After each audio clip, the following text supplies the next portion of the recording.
আমরা দেখেছি ফেনীতে বন্যার প্রকোপ বৃদ্ধি পাচ্ছে।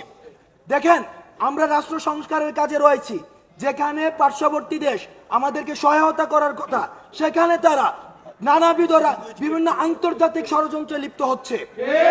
আমরা পার্শ্ববর্তী দেশের প্রতি আহ্বান জানাবো, আপনারা যে আজকে ব্যারিকেডটি খুলে দিয়ে বাংলাদেশে পানি প্রবেশ করতে দিলেন, অন্যদিকে আমরা দেখেছি তিস্তাতে পানির সংকটে সেখানে চাষাবাদ করা যায় না।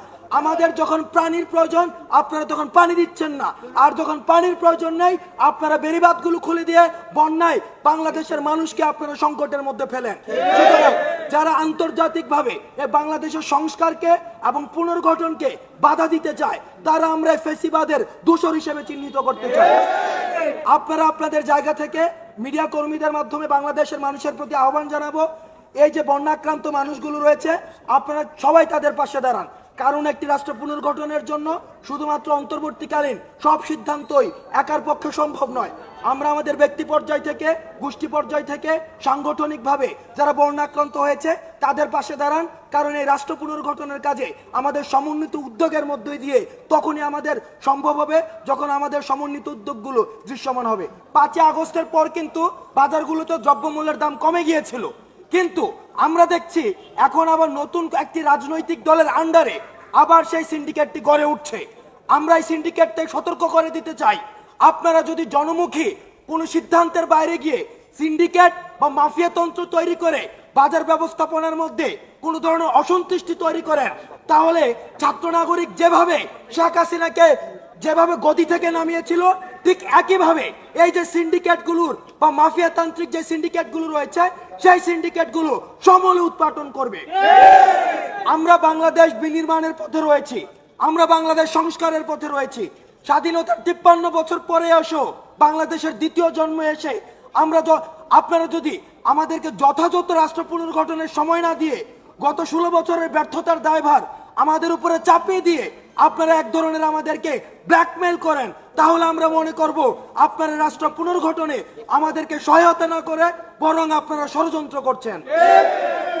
আপনারা আপনাদের জায়গা থেকে আমরা আহ্বান জানাবো সকল কর্তৃপক্ষে, সরকারি প্রতিষ্ঠান, বেসরকারি প্রতিষ্ঠান, সবাইকে আহ্বান করব এই অন্তর্বর্তীকালীন সরকারকে রাষ্ট্র সংস্কারে যথাযথ এবং পর্যাপ্ত সময় দিন। পর্যাপ্ত সময় দেওয়ার পরে আপনাদের যে দাবিগুলো রয়েছে সেগুলোকে আপনারা একাডেমিক অ্যাপ্রোচ করেন, আমরা সেই দাবিগুলো গিয়ে আমরা নিজেরা কথা বলবো।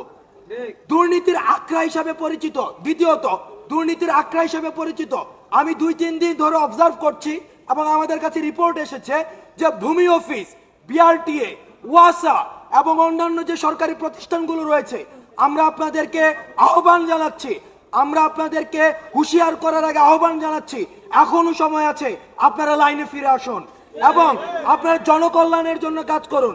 আপনারা যদি এই দুর্নীতির শৃঙ্খল আরো বৃদ্ধি করেন, তাহলে জনগণ আপনাদের 5 আগস্টের মতো, বঙ্গভবনের মতো, সংসদ ভবনের মতো ভূমি অফিসগুলো, বিআরটিএ, ওয়াসা এগুলোর সবগুলোর একই ধরনের পরিণতির জন্য আপনারা প্রস্তুত হন।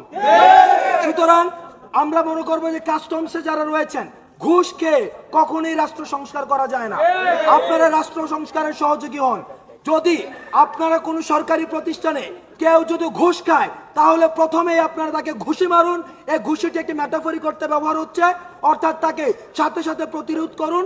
প্রতিরোধ করে বিদ্যমান আইন শৃঙ্খলা কাঠামোর মধ্যে যে বিচার ব্যবস্থা রয়েছে তাকে বিচারে সোপর্দ করুন। আর যারা চাকরি করছেন, আমরা আপনাদেরকে সতর্ক করে দিতে চাই, বিগত সরকারের সময় যে ধরনের শাস্তি হতো, মৃদু তিরস্কার অথবা ওএসডি, এগুলো কোনো শাস্তি নয়।